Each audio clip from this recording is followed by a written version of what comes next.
ظلم کی انتہا ہے کہ اس وقت آلموسٹ 57 اسلامک کنٹریز ہیں دنیا میں، اور سارے ملکوں کی اگر آپ فوجیں ملائیں تو یہ تقریباً 6 to 7 ملین، 60 سے 70 لاکھ فوج بنتی ہے مسلمانوں کی۔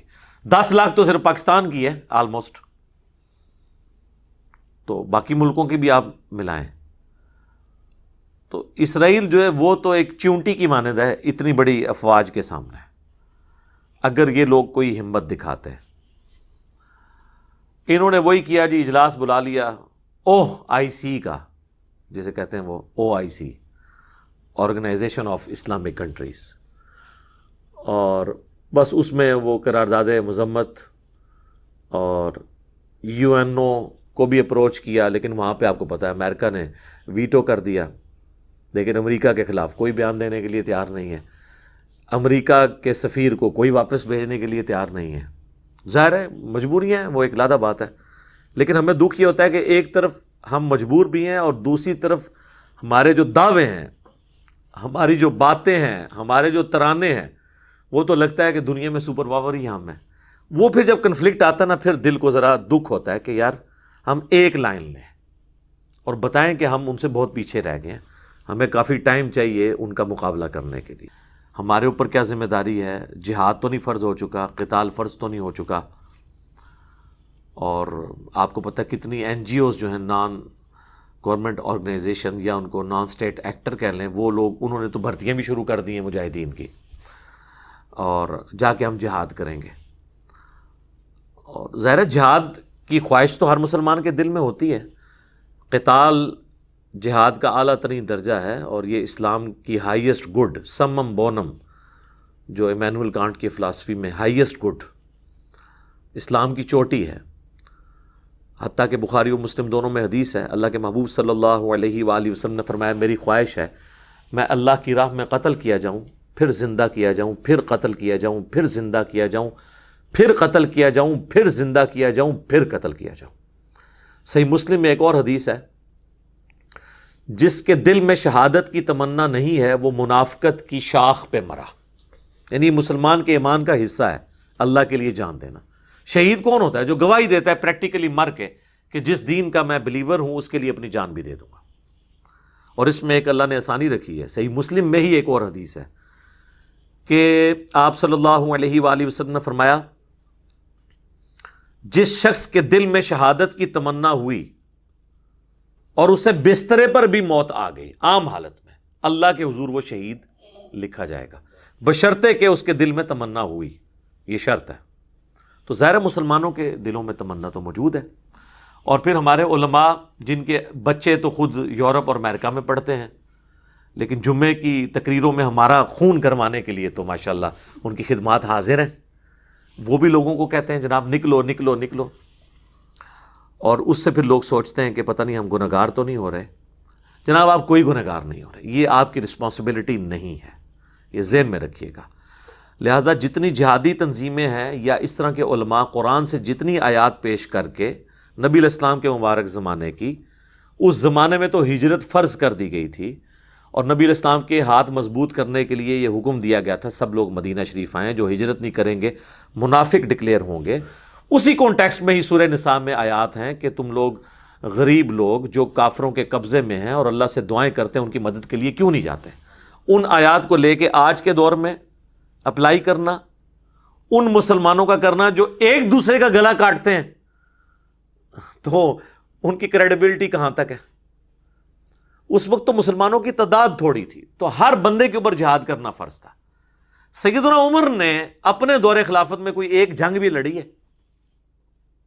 تو یہ آیات ان کو بھول گئی تھی، اس لیے کہ انہوں نے جنگ کے لیے فوج قائم کر دی تھی، کوفے کو فوجی چھاونی ڈکلیئر کر دیا تھا، قادسیہ اور یرموک میں سیدنا عمر خود نہیں گئے ہیں، آپ نے فوج روانہ کی ہے۔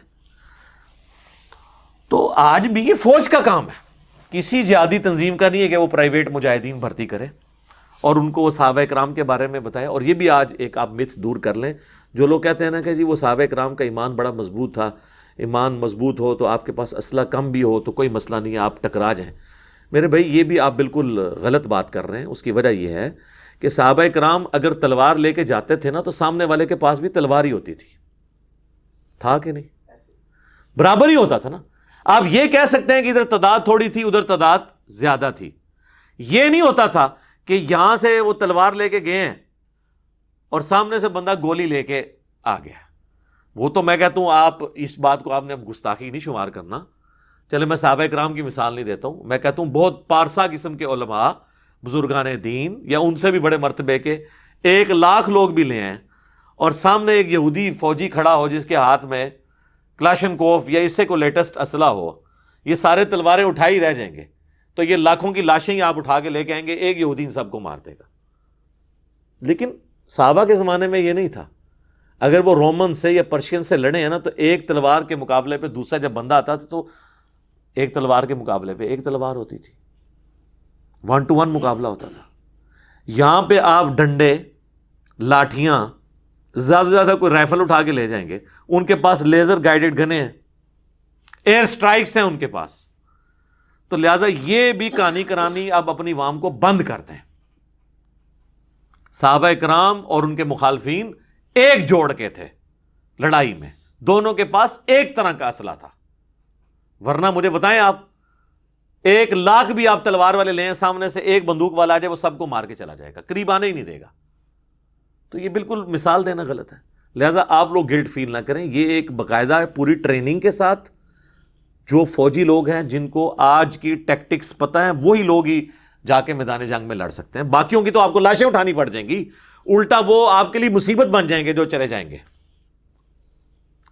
اور بعض لوگوں کا دھندا کھل جائے گا کہ وہ غائبانہ نماز جنازہ پڑھا کے چندہ اکٹھا کریں گے. کئی لوگوں کی روٹی روزی بھی کھل جائے گی اس کے اوپر, اور ان کی روٹی روزی کھولنے کے لیے سب کچھ کر رہے ہوتے ہیں. تو میں گورنمنٹ سے بھی, ریاستی اداروں سے بھی ریکویسٹ کروں گا ان کے اوپر کڑی نظر رکھیں جو یہ اس قسم کی جہادی بھرتیاں کر رہے ہیں. میں نام نہیں لیتا, آپ کے سامنے علماء کی ویڈیوز آئی ہوئی ہیں جی, 5 لاکھ بندے جی وہ طیب اردگان کو کہہ رہے ہیں جی 5 لاکھ بندہ میں دینے کے لیے تیار ہوں. ٹھیک ہے جی, اور بھائی 5 لاکھ کیا تم 5 کروڑ بھی لے ہو کچھ نہیں کر سکتے جب تک مقابلے پہ ایٹ لیسٹ اس کے قریب کا اسلحہ نہ ہو.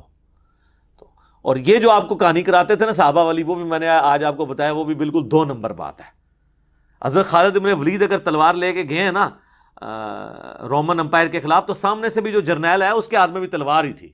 یہ نہیں تھا کہ اس کے ہاتھ میں ریوالور تھا اور پھر بھی حضرت وہ خالد بن ولید نے جو ہے وہ تلوار کے اوپر گولی روک لی تھی, جس طرح وہ آپ کا وہ سلطان رائی جو ہے بیلچے کے اوپر گولیاں روک لیتا تھا. اس طرح نہیں ہوتا. تلوار کے مقابلے تلوار تھی, برابر کا جوڑ تھا. آج نہیں ہے نا یہ برابر کا جوڑ. آج ہم تلوار یا ڈنڈے لے کے چلے جائیں سامنے سے تو وہ بھون کے رکھ دیں گے, اور ایئر سٹرائک کریں گے تو کارپیٹ بمنگ کر کے سب کچھ. یہ میں آپ کو ڈرا نہیں رہا, میں ریالٹی بتا رہا ہوں, یہ حقیقت ہے. اور یہ جو آپ کو وہ کہانیاں کروا رہے ہیں نا, اور پھر وہ اشعار پڑھتے ہیں کہ جناب وہ میں نہیں کرتا, پھر وہ کہہ دیں کہ کسی کی توہین کر دی ہے اس کا شعر پڑھ کے, ان کو شعروں تک رہنے دیں. ریالٹی اس سے بالکل ڈیفرنٹ ہے. ٹھیک ہے, اور انہی چیزوں کا خیال سلطنت عثمانیہ نے نہیں رکھا تھا. اسی وجہ سے وہ آلموسٹ 3 براعظموں میں پھیلی ہوئی سلطنت, اس کے مقابلے پہ کچھ بھی نہیں تھے یہ گورے, انہوں نے ملیہ میٹ کر کے رکھ دی کیونکہ انہوں نے وقت کے تقاضوں کا خیال نہیں رکھا. یہاں پہ علماء اور بزرگان دین بس یہی دعائیں کرتے رہ گئے کہ دشمن کی توپوں میں کیڑے ڈال جائیں. ان کو کیا پتا تھا کہ کیڑے تو توپوں میں نہیں ڈال سکتے نا میرے بھائی. ٹھیک ہے نا, تو یہ انہی چکروں میں رہے. کسی نے کہہ دیا کہ جی یہ جو اسلحہ یوز کر رہے ہیں اس میں خنزیر کی چربی استعمال ہوتی ہے. ٹھیک ہے یار, تسی اس اسلحے دے اوتے کھلو کے نماز پڑھنی ہے. تو اس طرح کی باتیں کر کر کے نا سلطنت عثمانیہ کی ناکامی کی چند بڑی وجوہات میں سے ایک یہ بھی تھی کہ وقت کے تقاضے وہ نہیں بھانپ سکے تھے. تو ان چیزوں کو بھی دیکھنے کی ضرورت ہے. یہ جو آپ کو کہتے ہیں نا جی چڑھ دوڑے ان کے اوپر, کچھ بھی نہیں ہونا میرے بھائی. اس طرح کرنے سے کچھ بھی نہیں ہونا. آپ عقل کے ناخن رہیں, جو صحیح بات ہے. باقی عوام الناس تو میرے بھائی ذمہ داری پوری کر رہی ہے. ہم صابن کی ٹکیا سے لے کر, اپنی ماچس سے لے کے, اپنے موٹر بائک کے پٹرول سے لے کر, ایک ہمارے ناردرن ایریا کی چوٹی پہ بیٹھا ہوا ایک غریب آدمی جس کے لیے 1 لیٹر مٹی کا تیل خریدنا بھی ایک ایشو ہے, اور وہاں پہ وہ لکڑیاں جوڑ کے اس پہ مٹی کا تیل ڈال کے اپنی ہنڈیا پکاتا ہے, وہ بھی اتنا ہی ٹیکس دے رہا ہے مٹی کے تیل کے اوپر جو یہاں پہ ہونڈا سیوک والا دے رہا ہے. یا وہ اور کون سی گاڑیاں آج کل جو مولویوں کی نظر آ رہی ہیں, V8 فارچون, من تو نام ہی نہیں آتے, اللہ شکر ہے میرے کو موٹر سائیکل ہے. جی کہ فارچونر کو غلطی نہ کر لیں، وہ بھی انہیں ہی ٹیکس دے رہے ہیں۔ جب یہ حالت ہے تو یہ سارے کا سارا ٹیکس جو لوگ کہتے ہیں ٹیکس نہیں دیتے، 40 انڈائریکٹ ٹیکسز ہیں جو ہر پاکستانی دے رہا ہے، آپ اس کی جیب سے اس کی اجازت کے بغیر نکال رہے ہیں، 40 کے قریب ٹیکسز، ہر چیز کے اوپر تو ٹیکس لگا ہوا ہے۔ تو یہ ٹیکسز سے ہی ہمارے ریاستی اداروں کے بجٹ میٹ ہو رہے ہیں۔ تو ہر پاکستانی آلریڈی جہاد میں حصہ ڈالے ہوئے ہیں۔ فوج میں بھی تو سارے بندے تو نہیں آگے جا کے لڑتے، آگے جو جا کے لڑ رہا ہے وہ یہ کہہ سکتا ہے یہ پیچھے جو دوسرا فوجی روٹیاں لگا کے بھیج رہا ہے اس کی کوئی قربانی نہیں جہاد اور قتال میں، بھائی وہ روٹی نہ بھیجے تو بھوکا مر جائے گا آگے، اس کی بھی ذمہ داری ہے۔ اور جو روٹیاں لگا رہا ہے نا اس کو آٹا کون پرووائڈ کر رہا ہے، ایندھن کون پرووائڈ کر رہا ہے، اس کو مہینے کا خرچہ کون دے رہا ہے؟ میں اور آپ اپنے ٹیکسز کے ذریعے۔ لہٰذا ہم بالکل عہدہ براں ہیں اس حوالے سے۔ عوام الناس کی ذمہ داریاں کیا ہیں وہ میں اینڈ پہ بتاؤں گا۔ اس حوالے سے کوئی عوام الناس کی ذمہ داری نہیں ہے کہ وہ گھر بیٹھ کے تو گلٹ فیل کرے اور کسی وہ جہادی تنظیم کے ہاتھ لگ جائے، اور کل کو FATF کی جو تلوار لٹک رہی ہے وہ لٹکتی ہوئی تلوار کسی بھی وقت پاکستان کے اوپر گر سکتی ہے، ابھی تو لٹک رہی ہے۔ اور پچھلے ایک دہائی کے اندر آلموسٹ ہم نے جو فوجی آپریشنز کے ذریعے کامیابیاں حاصل کی ہیں، خصوصاً ضرب عصب اور رد الفساد کے ذریعے، وہ ساری ہماری فوج کی قربانیاں پھر زیرو سے ملٹیپلائی نہ ہو جائیں۔ یہ دوبارہ سے ایک یہ جو معاملہ اب شروع ہے، ان کو جو انٹری مارنے کا موقع مل گیا ہے نان سٹیٹ ایکٹرز کو، تو اس حوالے سے یہ ساری باتیں یعنی کرنا ضروری تھی۔ تلخ کئی ایک چیزیں ہیں جو ڈسکس کرتے وقت بعض اوقات مجھے بھی یعنی فیل ہو رہا ہوتا ہے کہ جب کوئی ایک نیا بندہ دیکھے گا وہ کہے گا یار یہ کس قسم کی باتیں کر رہا ہے، لیکن حقیقت یہی ہے۔ وہ اگلے دنوں بھی کسی نے وہ ایک لطیفہ انہوں نے مجھے بتایا، وہ شیئر کیا ہوا تھا، لیکن یہ ہے زبردست بات ہے کہ مسجد میں نماز پڑھتے ہوئے جو پہلی صف والے بابے ہیں وہ تو امریکہ کی اور اسرائیل کی تباہی کی باتیں کر رہے ہوتے ہیں، اور جو پچھلی صف والے بچے ہیں وہ امریکہ کے ویزے اور گرین کارڈ کے لیے دعائیں کر رہے ہوتے ہیں۔ تو دیکھ لیں آپ، یہ جتنے لوگ ابھی ریلیاں نکال رہے ہیں، یہ سب کچھ کر رہے ہیں، ان میں سے آپ کسی کو آفر کریں یہ سب ویزا لگا کے چلے جائیں گے۔ حقیقت بات ہے۔ آپ کو یہاں بیٹھ کے کہہ رہے ہیں ان کی پروڈکٹس کا بائیکاٹ کریں، یہ کہتے ہیں نا، اور خود وہاں بیٹھے ہوئے ہیں، ان کو ٹیکس دے رہے ہیں، اور ان ٹیکسز سے ان کی فوج ہمارے مسلمانوں کو قتل کر رہی ہے۔ تو ان کو کہ ذرا آپ قربانی کر کے واپس آ جائیں نا پاکستان، نہیں آئیں گے۔ آپ کو کیا کہہ رہے ہوں گے؟ ان کے پروڈکٹ کا بائیکاٹ کرتے ہیں، خود بیٹھ کے ان سے کھا رہے ہوں گے۔ تو یہ دوغلی پالیسی ہے۔ یہ اسی طریقے کے بھاشن ہے جو ہمارے علماء لوگوں کو نیکی کا بھاشن تو دیتے ہیں لیکن خود اس پہ عمل انہوں نے نہیں کرنا ہوتا۔ تو یہ حال ہے کہ وہ بزرگ جو ہیں وہ تو اسلام دشمن قوتوں کی تباہی کی دعا کر رہے ہوتے ہیں، اور ان بزرگوں کی اولادیں جو ہیں ان ملکوں کے ویزوں کے لیے دعائیں کر رہی ہوتی ہیں۔ ایک ہی مسجد میں آپ دیکھ لیں 2 اسٹیٹ آف مائنڈ چل رہے ہیں، اور ریالٹی یہی ہے، چاہے ہمیں بری لگے۔ اس سے بھی تلخ بات یہ ہے کہ میں اکثر کہتا ہوں کہ آپ کی والدہ یا آپ کی بیوی یا آپ کا بچہ ہاسپٹل میں ایڈمٹ ہو اور آپ کو ڈاکٹر کہے کہ یہ ایک ٹیکہ ہے جس سے اس کی جان بچ سکتی ہے، اور آپ مارکیٹ میں جائیں میڈیکل سٹور میں، ایک طرف وہ نکالے یہ اسرائیل کا یا فرانس کا یا امریکہ کا بنا ہوا ٹیکہ ہے، اور دوسری طرف مفتی اعظم پاکستان کا ہے، اور اس پہ تصویر بھی مفتی اعظم کی بنی ہوئی ہو، تو اس مفتی اعظم پاکستان وہ بریلوی ہے، دیوبندی یا اہل حدیث یا شیعہ کا جو اس کو مفتی اعظم مانتا بھی ہے اور حافظہ اللہ اور دامت برکاتہم عالیہ اور آیت اللہ اور حافظہ اللہ کہتا ہے، وہ بھی اس کا ٹیکہ نہیں لے گا۔ وہ کہے گا بھائی جی رہن دو، اے ہی دیو منو۔ پھر پروڈکٹ کا بائیکاٹ کیسے ہو سکتا ہے؟ یا تو آپ اس لیول کی پروڈکٹ لے آئیں، پھر ہم بھی کہیں گے کہ بالکل پروڈکٹ کا بائیکاٹ کریں۔ یہ ریالٹیز ہیں جن کو سمجھنے کی ضرورت ہے۔ اور اسی طریقے سے اکثر آپ سنیں گے مسلمانوں سے کہ یہ کافروں کی سازش ہے جی اسلام کے خلاف۔